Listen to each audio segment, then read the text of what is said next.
Olá a todos, eu sou Martin Bittencourt, autor do blog Momergil, que é o meu nick na internet. Hoje estou aqui para ler para vocês o último artigo que publiquei em meu blog como parte da minha série Artigos em Áudio, onde eu leio as minhas obras para aqueles que talvez não possuam tempo para lê-las. O título deste artigo é Dois Derrotadores contra a Ideologia Esquerdista, uma obra sobre filosofia política derivada do trabalho anterior, A Falácia da Igualdade. Então, comecemos. Introdução. Um dos frutos do intelecto humano tem sido a concepção de pacotes de ideias, conjuntos de uma ou mais proposições alegadamente verdadeiras e de alguma maneira ligadas entre si. Escolas filosóficas, teoriocientíficas e a parte teológica das religiões são exemplos de algumas categorias ou tipos de pacotes assim. Na medida que tais grupos de ideias fazem afirmações descritivas e ou prescritivas acerca do mundo, uma questão de debate que normalmente os acompanha é se um certo grupo é verdadeiro ou correto.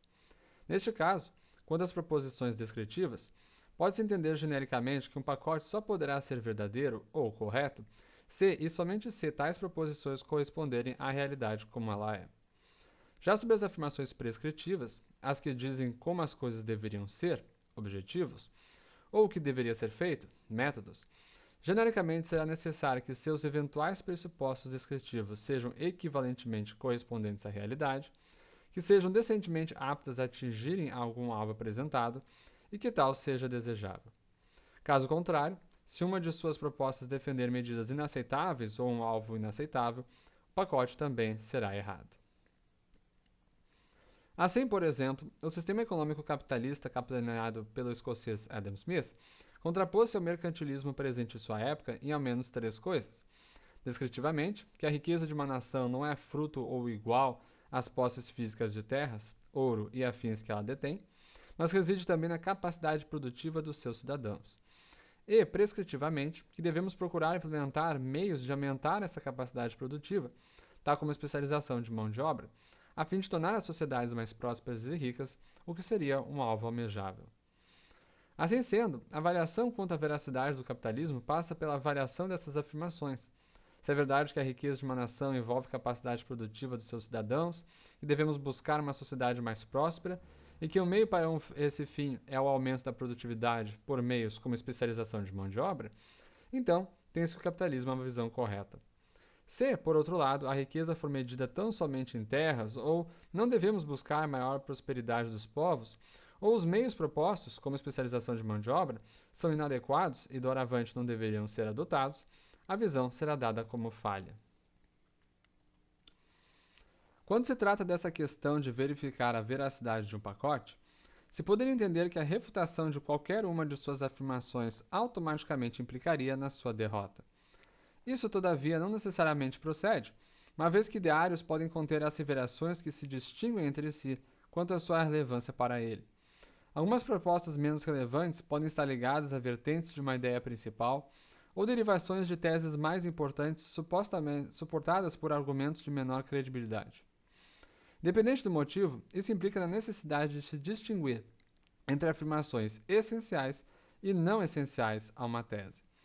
Aquelas reconhecidas como essenciais são as que estão de alguma forma atreladas ao pacote, que, sem uma delas sequer, ele se desfiguraria e efetivamente passaria a ser outra coisa, outro grupo de ideias. Por consequência, a inveracidade de uma dessas afirmações implica na invalidade do pacote como um todo, ainda que outras sejam reconhecidas como corretas. O mesmo não acontece com as propostas secundárias. Ainda que possam ser tradicionais, são supérfluas de tal forma que sua demonstrada invalidade não implicará na anulação do pacote como um todo. Um exemplo dessa complexidade se verifica na teologia das religiões, como o cristianismo. Neste caso, tem-se que a teologia cristã é composta de uma série de doutrinas que englobam um conjunto de crenças sobre vários temas, tais como Deus, o ser humano e o pecado. Embora boa parte dos cristãos acredite em alguma variação dessas doutrinas, apenas algumas são essenciais à fé e não podem estar erradas para que ela seja uma religião verdadeira.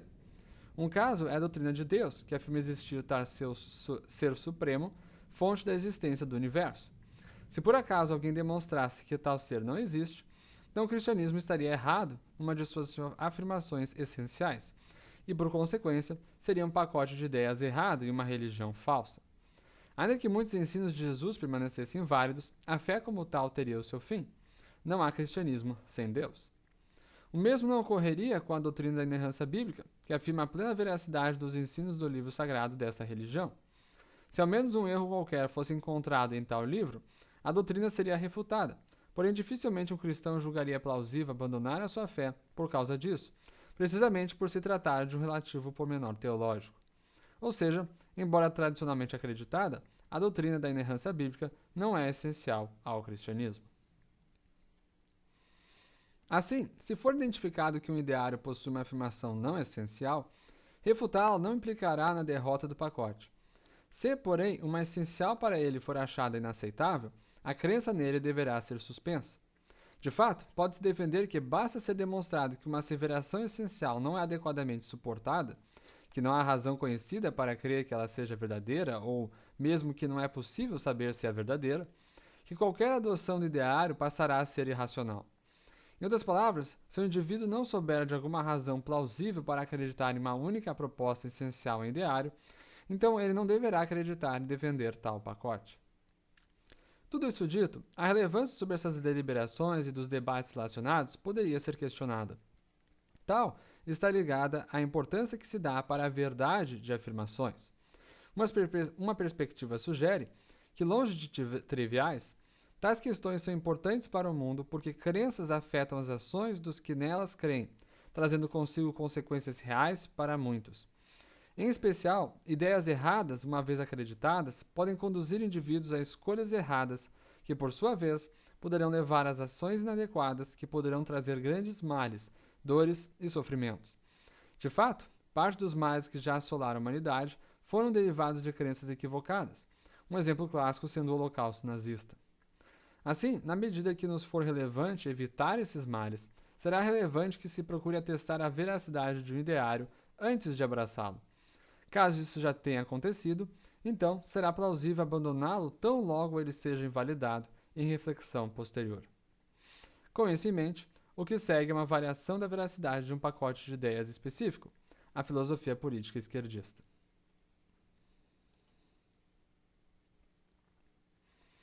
O igualitarianismo. Na área da filosofia política, uma visão comumente denominada de esquerda prega o igualitarianismo, a defesa da igualdade ou mais dela em algum aspecto no ambiente político, social e ou econômico. Formalizada nos tempos do Iluminismo, ela pode ser afirmada de várias formas, tais como de recursos, de bem-estar, entre outros. Independente de qual se defenda, sua justificativa é amparada sobre duas possíveis visões, como um meio e como um fim em si mesmo. A paridade como meio caracteriza-se pela tese de que tê-la ou ter mais dela pode não ser bom e desejável por si próprio, porém, é útil na medida que consegue levar a fins proveitosos e desejáveis, ou seja, seria algo que possui valor extrínseco. Essa perspectiva propõe que deveríamos implementar a igualdade ou mais dela como instrumento para conseguirmos um mundo melhor. Já outra visão defende a existência de valor intrínseco a ela, ou seja, que ela é por si só um bem, um valor, que doravante se auto-justifica. Assim, na medida que fizermos do mundo um lugar igualitário ou mais igualitário, só por isso este se tornará melhor. Assim entendido, a proposta igualitariana do esquerdismo é marcada pelo direcionamento a um nível positivo, superior, a um fim melhor. Tal característica não é gratuita ou única, ou tampouco meramente tradicional, uma vez que é intrínseca a qualquer visão política composta de um componente prescritivo. Toda ideologia política propõe o que propõe, visando um mundo melhor, ainda que apenas aos olhos de quem a defende. Por exemplo, o liberalismo propõe liberdade, vida e propriedade, porque, no entendimento do que os que defendem, se tais valores forem presentes e defendidos numa sociedade, se obterá uma melhor para todos viverem. Assim também o conservadorismo defende as tradições porque seriam boas para a sociedade. Isso permanece presente até em casos evidentemente ruins. Alguém que odeia toda a humanidade poderia propor uma ideologia nihilista que pregasse o fim da espécie humana a ser alcançado pela prática de genocídios. Por pior que tal visão seja, ainda assim é intrínseca a ela a noção de que sua implementação traria um mundo melhor, segundo a ótica de seu defensor. Portanto, independente do que se defenda, o conteúdo prescritivo de toda a visão política é apontado a um estado social qualitativamente positivo, seja em termos relativos, absolutos ou ambos. Assim, a ideologia política esquerdista afirma, em caráter essencial essa visão, que se deve defender, buscar, implementar igualdade ou mais dela, de alguma forma que, assim feito, trará consigo um mundo bom ou melhor. Uma ideologia errada. Tendo em vista o que foi dito anteriormente sobre refutação a pacotes de ideias, tem-se que, se isso não for verdade, que a igualdade ou mais dela implica em estado qualitativamente positivo e ou superior, então um componente essencial ao esquerdismo estará errado, e doravante essa visão política será incorreta. Dizendo de outra forma, o esquerdismo só será correto se e somente se igualdade ou mais dela implicar em estado qualitativamente positivo ou superior. Aqui, essa ideologia enfrenta uma dificuldade, uma vez que tal afirmação é demonstravelmente falsa. De fato, vários casos em que igualdade ou mais dela não implica em algo positivo ou melhor podem ser observados. Por exemplo, suponha-se que há uma sociedade hipotética de 100 pessoas e que há certos direitos humanos básicos que deveriam ser reconhecidos e respeitados. Num primeiro momento, o sistema de justiça local é de tal forma caracterizado que apenas a metade dessas pessoas possui seus direitos respeitados, enquanto os dos demais são sistemicamente violados. Supõe-se, então, que reformas são feitas e agora todos os integrantes passam a ter seus direitos violados. Nessa segunda situação, tem-se uma sociedade igualitariana, onde todos possuem paridade de direitos. Todavia, na medida em que ter direitos humanos respeitados é algo desejável, essa nova situação igualitariana não só é péssima, como é pior do que a situação desigual original. A sociedade piorou com o aumento da igualdade. Outro exemplo. Suponha-se que uma outra sociedade hipotética com 100 membros esteja com problemas de acesso a saneamento básico, este estando disponível a apenas 30% da população. Neste caso, tem-se uma desigualdade no acesso a essa estrutura desejável. Então, uma guerra acontece e todo o sistema de saneamento é destruído por bombardeios. O resultado é que agora todos os cidadãos não possuem sistema de esgoto funcional ou água potável em suas residências. Ao contrário do estado inicial anterior à guerra, este segundo é igualitário e, todavia, tanto é certamente ruim quanto é evidentemente pior do que o anterior, uma vez que possuem ainda menos saneamento do que tinha antes. Casos hipotéticos como os acima revelam que é falso afirmar que igualdade ou mais dela implica em bom ou melhor, ao exporem que ela também se faz presente em situações ruins ou piores. Dizendo de outra forma, a igualdade não é correlacionada à qualidade. Isso pode ser visualizado como consta na figura 1 abaixo. No gráfico à esquerda, tem-se a tese igualitariana. Quanto maior o seu valor, maior a qualidade. Já o gráfico à direita expressa o que exemplos como os anteriores demonstram ser o caso, que esse vínculo não se verifica, na medida que o aumento da paridade pode equivalentemente levar tanto a maior quanto a menor qualidade. Tendo em vista que foi abordado na introdução desse artigo, o fato de que igualdade ou mais dela não implica em bom ou melhor, implica na inveracidade de uma tese essencial da esquerda, e, doravante, a sua falha como uma proposta política. Uma ideologia ilógica. Apesar do que já foi dito ser um problema suficiente para a aceitabilidade da esquerda como uma visão política correta, pode-se argumentar que sua falha vai além. Isso se dá porque a tese anteriormente analisada, essencial a essa visão, não expressa apenas uma afirmação equivocada, tal qual 1 mais 1 igual a 3, ou a Terra é plana, mas também é o caso da falácia igualitariana, um erro de raciocínio. E essa constatação fundamenta uma segunda motivação para a rejeição ao esquerdismo.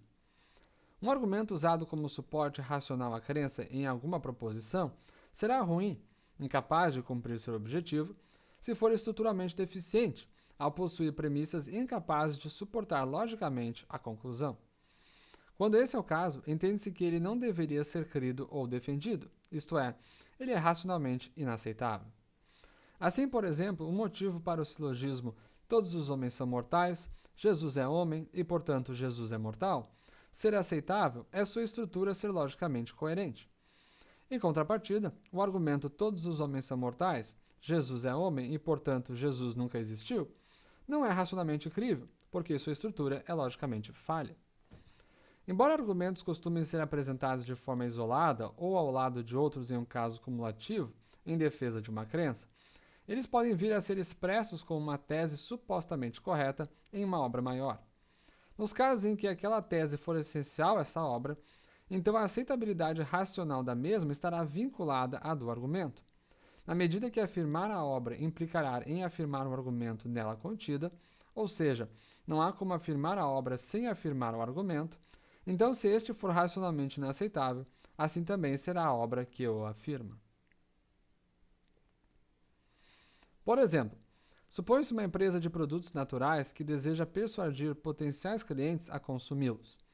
Ela então lança um comercial afirmando que estes deveriam adquiri-los porque são naturais e por isso são bons. O problema é que tal argumento está a afirmar a falácia de apelo à natureza, tornando a propaganda racionalmente ruim por erro de estrutura. Neste caso, o que se está a propor é apenas uma entre outras possíveis justificativas em prol da conclusão visada, a de que os clientes deveriam comprar os produtos dessa empresa. E, portanto, ainda que essa motivação específica deveria ser rejeitada, sua inadequação não invalida a conclusão defendida. Pode ser bom consumir estes produtos por outras razões. Algo diferente ocorre quando essa empresa opta por outra estratégia de marketing envolvendo a criação de uma nova ideologia que prega que as pessoas deveriam ser boas umas com as outras, amarem seus familiares e consumir produtos naturais porque eles são bons por serem naturais. Neste caso, não se trata de apenas um argumento, entre outros, onde sua invalidade não afeta a veracidade da conclusão pretendida, mas uma tese essencial a essa ideologia hipotética e que afirma um raciocínio logicamente deficiente. Por consequência, na medida que não há como desassociar esse pacote de ideias dessa falácia, então ele será racionalmente inaceitável por sua causa, e seja quem for rejeitar aquela, deverá também rejeitar esse ideário que o afirma. Assim, um pacote de ideias poderá ser racionalmente crível se e somente se suas ideias forem logicamente coerentes. Todavia, esse não é o caso do esquerdismo, que assevera uma falácia lógica em seu âmago, a da igualdade. Consequentemente, essa ideologia não parece ser racionalmente aceitável e deveria ser rejeitada na mesma medida em que argumentos falaciosos devem ser.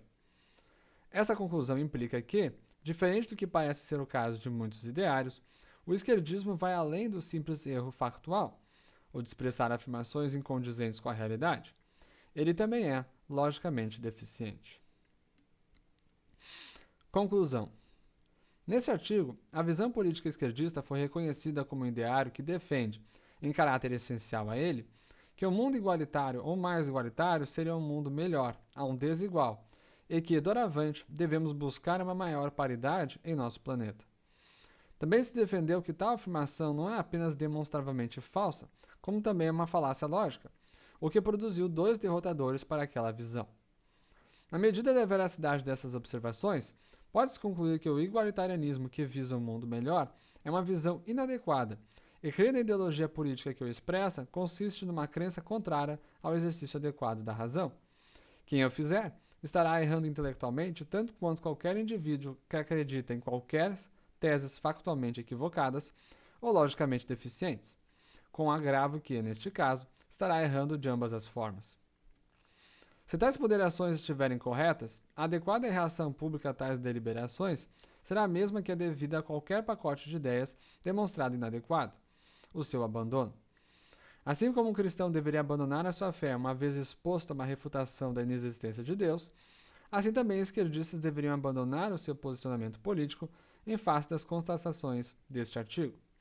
Isso dito, assim como um cristão não precisaria automaticamente rejeitar todos os ensinos de Jesus ao ver sua fé invalidada pelo ateísmo, assim também o abandono do igualitarianismo não justifica automaticamente rejeitar todas as demais causas pelas quais esquerdistas têm defendido: luta contra o racismo, pela preservação do meio ambiente, etc.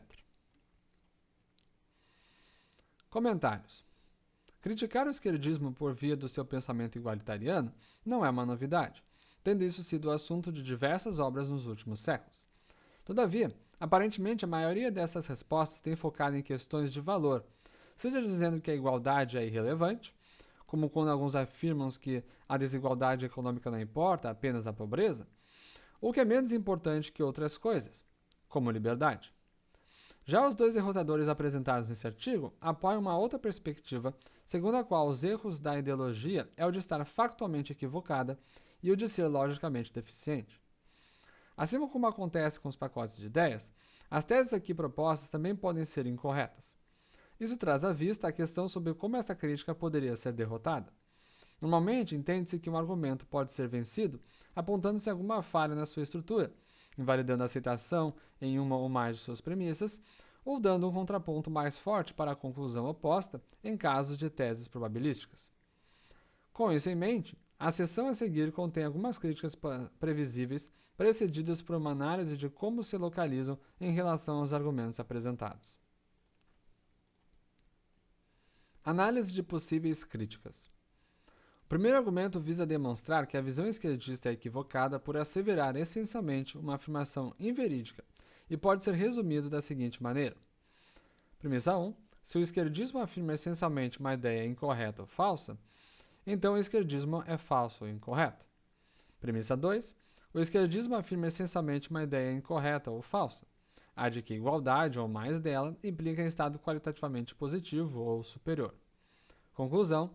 Logo, o esquerdismo é falso e incorreto. Quanto à sua estrutura, o raciocínio acima é um caso do clássico modus ponens e, portanto, é logicamente válido, e sua conclusão necessariamente será verdadeira se as premissas forem verdadeiras. Assim, possíveis erros só poderão ser encontrados na aceitabilidade destas.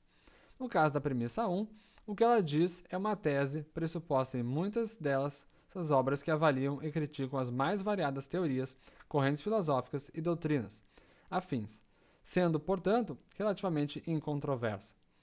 Então, é provável que a maioria das críticas acabe sendo centradas na segunda premissa. Já o segundo argumento defende que essa ideologia é racionalmente inaceitável, na medida que ela expressa essencialmente um erro lógico de raciocínio, e pode ser resumido da seguinte forma. Premissa 1.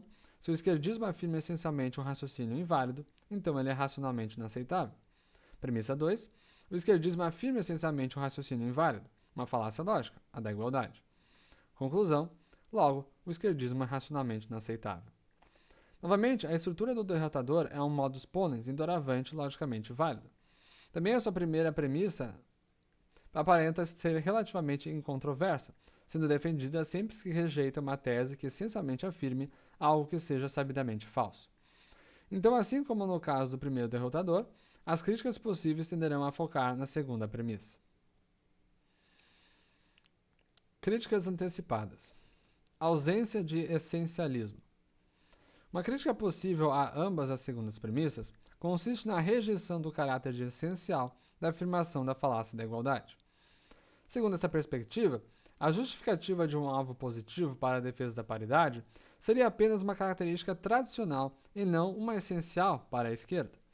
Em outras palavras, embora a maioria dos esquerdistas defenda a igualdade porque julgam que ela é implementada levará a um mundo melhor, a visão per se não afirma essa justificativa. Consequentemente, quem apresenta essa objeção rejeita a observação de que ideologias políticas são voltadas essencialmente à busca de um mundo melhor. Em resposta, tal proposta não parece ter amparo algum em evidência. Afinal, incontáveis expressões políticas demonstram que todo esquerdista, direitista, liberal ou afins defende o que defende visando um mundo melhor, segundo a sua ótica de melhor. Na medida que isso é verdade, parece implausível dizer que ainda assim se trata de uma mera tradição e não uma característica básica das ideologias políticas. Todavia, mesmo que tal resposta fosse verdadeira, ela teria pouca utilidade em refutar a aplicabilidade prática dos derrotadores apresentados neste artigo. Isso ocorre porque a caracterização da afirmação da falácia da igualdade como intrínseca à ideologia esquerdista não é necessária para a aplicabilidade dessa crítica na população que a expressa.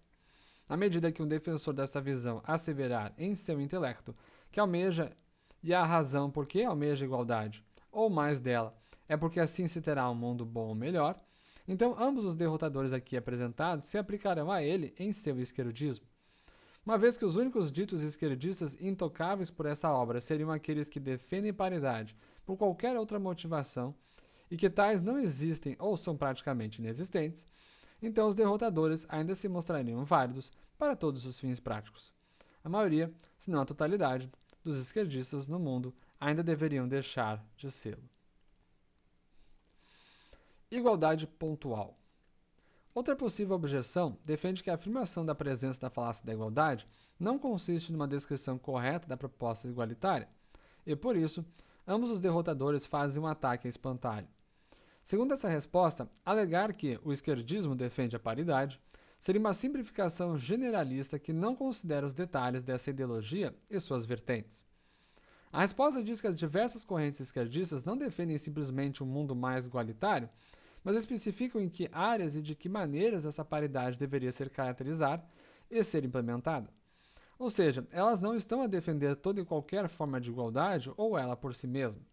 Por consequência, um esquerdista pode se ver concordando que nem toda igualdade implica num mundo melhor, ao mesmo tempo que acredita que aquelas específicas que ele propõe trariam esse resultado. Por exemplo, um esquerdista poderia defender que devemos ter igualdade de direitos civis entre homens e mulheres e entre brancos e negros, porque o mundo será melhor se for assim. Ao mesmo tempo, essa mesma pessoa poderia rejeitar a semelhante paridade de direitos entre crianças e adultos, reconhecendo que, neste caso, é melhor haver alguma desigualdade nas leis aplicáveis aos dois grupos.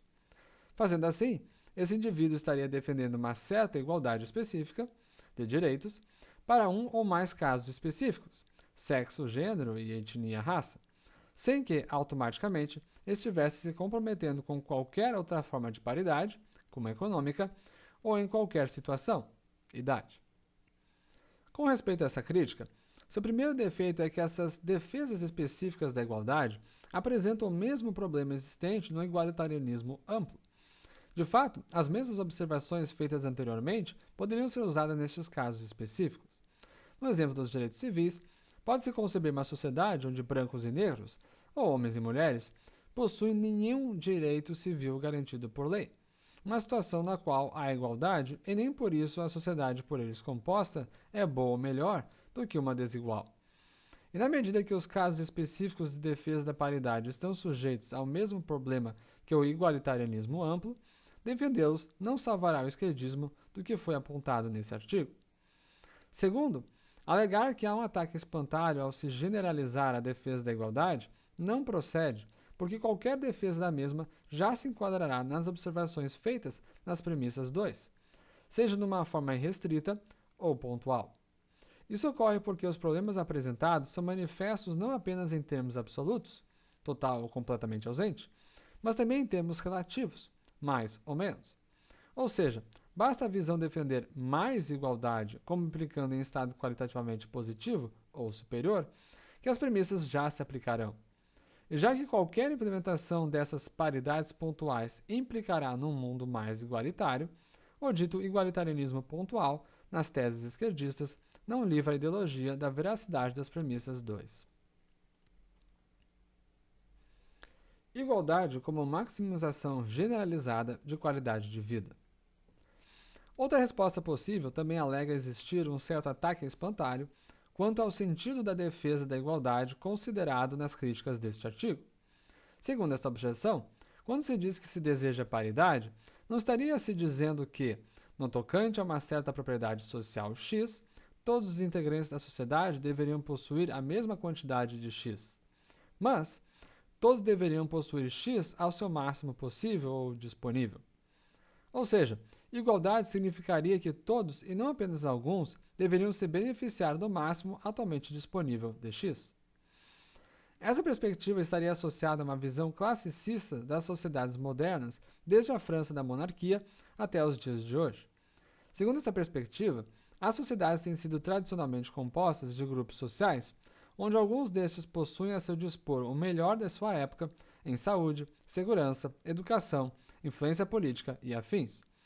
Do outro lado, outras classes sociais, especialmente a dos pobres, mas também negros e mulheres, não teriam acesso ao mesmo nível de qualidade de vida ou influência política.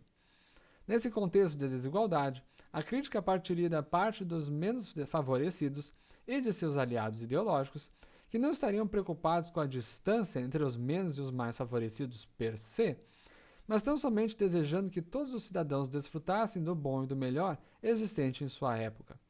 Ou seja, queremos igualdade seria sinônimo de Queremos ter uma boa qualidade de vida, assim como vocês. Dessa forma, interpretar a busca pela paridade como uma preocupação entre a distância entre os menos e os mais favorecidos seria um equívoco interpretativo.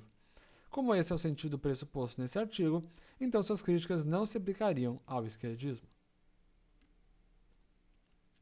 Há alguns problemas com essa resposta.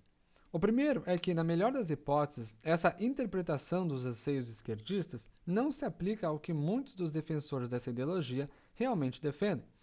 Por exemplo, quando é afirmado que é um absurdo que uns são tão ricos enquanto outros são tão pobres, o sentido está mais para não deveria haver pessoas ricas enquanto há pobres no mundo, do que era para todos serem ricos como os ricos são. De fato, quando se noticia nas mídias sociais que houve um aumento do número de milionários em um país, é comum haver reações negativas vindas da parte de esquerdistas que não teriam motivo algum para se indignar com isso se não houvesse uma preocupação com a distância entre ricos e pobres. Afinal, um aumento do número de ricos significa que muitos estão melhorando sua qualidade de vida. Semelhantemente, a clássica crítica de políticos de esquerda reclamando que os ricos estão ficando mais ricos e os pobres mais pobres, também só faz sentido sob uma ótica de preocupação com distância entre as partes. Por fim, algumas das propostas de correção das desigualdades evidenciam o desejo de redução de distância.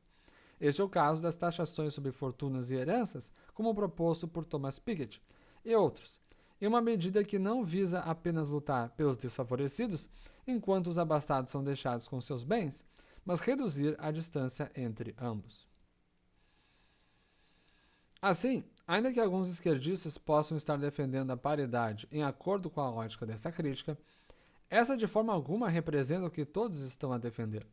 Por isso, na melhor das hipóteses, poderia-se dizer que há alguns que defendem um sentido de igualitarianismo que não está sujeito aos derrotadores deste artigo. Porém, nem mesmo isso é plausível. Afinal, ser defensor da igualdade não é de forma alguma um sinônimo de ser defensor da melhora na qualidade de vida dos desfavorecidos. De fato, esse desejo de que todos deveriam possuir X ao seu máximo possível disponível é compatível com outras ideologias, como a liberal. Não à toa, não esquerdistas também são vistos defendendo a melhora na qualidade de vida de toda a população, e muitos praticam a caridade para com os mais pobres, o que evidencia seus desejos que estes também venham a gozar de uma vida de maior bem-aventurança. Assim, definir a visão esquerdista como a defesa de que todos tenham acesso a uma boa ou máxima qualidade de vida não é descritivo. Antes, é mais plausível concluir que aqueles que se têm intitulado defensores da igualdade, sem estarem realmente preocupados com distância, não estão expressando sua visão direito. Conclui-se que os derrotadores deste artigo adequadamente abordam a defesa da paridade na medida que há, de fato, uma sendo feita, ao invés de alguma visão alternativa sendo inadequadamente retratada como defesa da igualdade. A aceitabilidade de argumentos falaciosos 1. O segundo derrotador considera que argumentos logicamente falaciosos não são racionalmente aceitáveis, ou seja, devem ser rejeitados. Em resposta, se poderia alegar que isso não é necessariamente o caso, porque seria possível aceitar racionalmente um argumento que possui uma estrutura reconhecida como inadequada, ao menos em alguns casos. Portanto, argumentos assim não seriam automaticamente ruins e, então, a mera afirmação da falácia da igualdade pela ideologia esquerdista não a tornaria racionalmente inaceitável. Como exemplo dessa ideia, tem-se o caso da falácia de composição, quando aplicada à cor de um piso. Essa consiste em afirmar que o todo possui uma determinada propriedade porque uma ou mais, ou até todas as suas partes, possuem essa propriedade. Embora genericamente errado, alguém poderia alegar que há casos específicos em que esse raciocínio se sustenta. Por exemplo, parece plausível supor que se todos os azulejos que compõem um piso são de uma certa cor, então ele será dessa cor. Neste exemplo, embora esse argumento seja um caso da falácia de composição, como foi apresentada, ele parece plausível. Embora essa crítica possa estar alinhada ao entendimento contemporâneo deste assunto, ela pouco faz em prol de salvar o esquerdismo do segundo derrotador por pelo menos duas razões. Primeiro, ainda que se aceite que uma reconhecida falácia tenha exceções, isso não invalida o fato de que, de forma geral, se o argumento é falacioso, ele deveria ser rejeitado, ao menos até que se demonstre que ele se trata de uma exceção. Em outras palavras, na medida em que não há nenhuma demonstração de que a falácia da igualdade expressa pelo esquerdismo é uma exceção, é perfeitamente plausível que se adote a regra até que tal condição de exceção seja demonstrada. Meramente apontar que é possível que ela seja uma exceção faz pouco para invalidar o tratamento padrão que se dá a argumentos reconhecidamente falaciosos, que é a rejeição. Assim, até que se demonstre que o caso presente é um desses casos excepcionais, a falácia da igualdade deveria ser tratada como se normalmente trata quaisquer argumentos falaciosos. Segundo, essa crítica assume o entendimento segundo o qual uma falácia é inicialmente definida em termos amplos para, depois, se observar a existência de exceções. Porém, essa tradição é de forma alguma imperativa ou necessária. Essas definições poderiam ser revistas de tal forma a internalizarem os casos de exceção, consequentemente eliminando os mesmos. Então, no caso anterior da composição, a sua definição poderia ser revista para especificar que ela apenas acontece com as propriedades ditas não expansivas. Assim, ao invés da forma como foi apresentada, o erro de composição poderia ser expresso como quando o todo possui uma determinada propriedade não expansiva, porque uma ou mais ou até todas as suas partes possuem essa propriedade. Uma vez que tais redefinições são feitas, as ditas exceções desaparecem, e essa resposta torna-se incapaz de salvar o esquerdismo da aplicabilidade do segundo derrotador. A aceitabilidade de argumentos falaciosos 2. Uma última possível crítica ao segundo derrotador afirma que a falácia da paridade é do tipo que pode ser facilmente eliminada pela consideração de uma premissa implícita, o que se aplicaria também à proposta igualitariana do esquerdismo. Segundo essa observação, a sua forma característica e inválida é igualitário ou mais igualitário, logo é bom e ou melhor do que se não fosse, pode ser reescrita como premissa 1, se é igualitário mais igualitário, então é bom e ou melhor do que se não fosse. Premissa 2, é igualitário ou mais igualitário. Conclusão, logo é bom e ou melhor do que se não fosse. Neste caso, o raciocínio que antes se apresentava falacioso é convertido num válido modus ponens, indicando que este não se trata de um erro formal, tal qual a afirmação do consequente ou negação do antecedente, situações nas quais a estrutura é invariavelmente non sequitur, antes sendo uma falácia informal, tal qual a pela natureza ou a Hitler.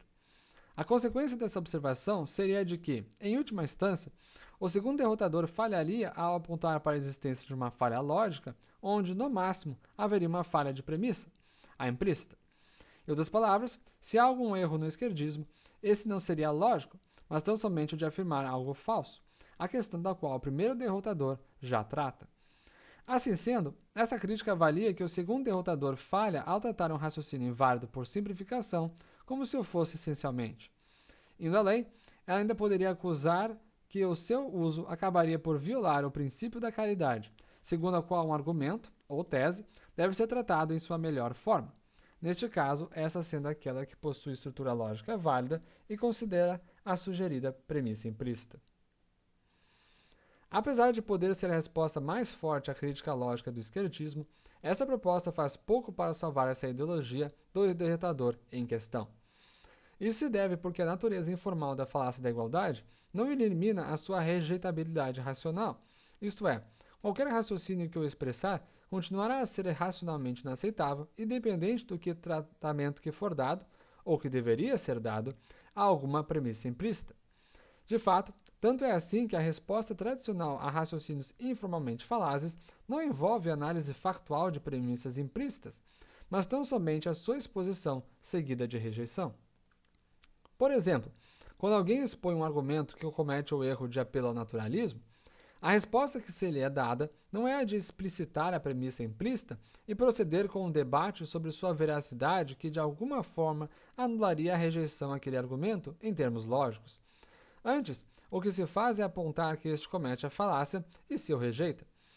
Similarmente, quando alguém comete uma falácia genética, a reação não é proceder com um debate sobre a veracidade de alguma premissa implícita após tal ser explicitada, mas simplesmente se aponta que há tal falácia e se procede a rejeitar o argumento apresentado. Assim, quando o argumento é falacioso, a adequada reação racional a ele é a sua rejeição, seja ele formal ou informalmente ruim, e, consequentemente, o mesmo deverá ser feito com teses que afirmem raciocínios assim. Ceticismo diante do histórico de aceitação. Por fim, poder-se-ia questionar como que essa ideologia política poderia ter se sustentado por tanto tempo, estando de tal forma errada. Uma hipótese que talvez explique esse fato incômodo é a de que o equivocado igualitarianismo deriva-se de uma análise simplista sobre casos em que parece haver alguma relação entre igualdade ou mais dela e bom, melhor ou correto. Por exemplo, a muitos parece bom que haja alguma medida de igualdade entre homens e mulheres e entre diferentes etnias dentro de uma sociedade. Porém, nesses casos, o bom, melhor ou correto não é devido à paridade, mas a uma maior ou até plena quantidade de alguma propriedade boa e doravante desejável, como direitos humanos, ou riqueza, ou saneamento, ou afins. Ou seja, é de fato plausível pensar que uma sociedade perfeita incluiria, entre outras coisas, todos terem seus direitos humanos respeitados e todos terem acesso ao saneamento básico, o que seria uma situação igualitariana. Todavia, como os exemplos deste artigo sugerem, não é a igualdade em direitos ou saneamento que faria essa sociedade ser excelente. Outra sociedade, sem nada destes itens, seria idêntica em quantidade de paridade e, todavia, péssima. Mas a presença elevada de coisas boas de uma sociedade possuir. Assim, aquele que defende a maximização de propriedades, atributos, desejáveis a uma sociedade, propriedades fazedoras de grandeza social, está a defender uma boa e melhor. Porém, quem propõe uma sociedade mais igualitária não está a defender uma assim. Então, este é o meu artigo a falar dois derrotadores contra a ideologia esquerdista, derivado do artigo anterior da falácia da igualdade. Eu não vou ler as notas nem as referências. Quem desejar todo o conteúdo poderá acessar a postagem inicial, original, lá no meu blog. O link estará na descrição. Eu espero que tenham gostado e tenham todos um bom dia.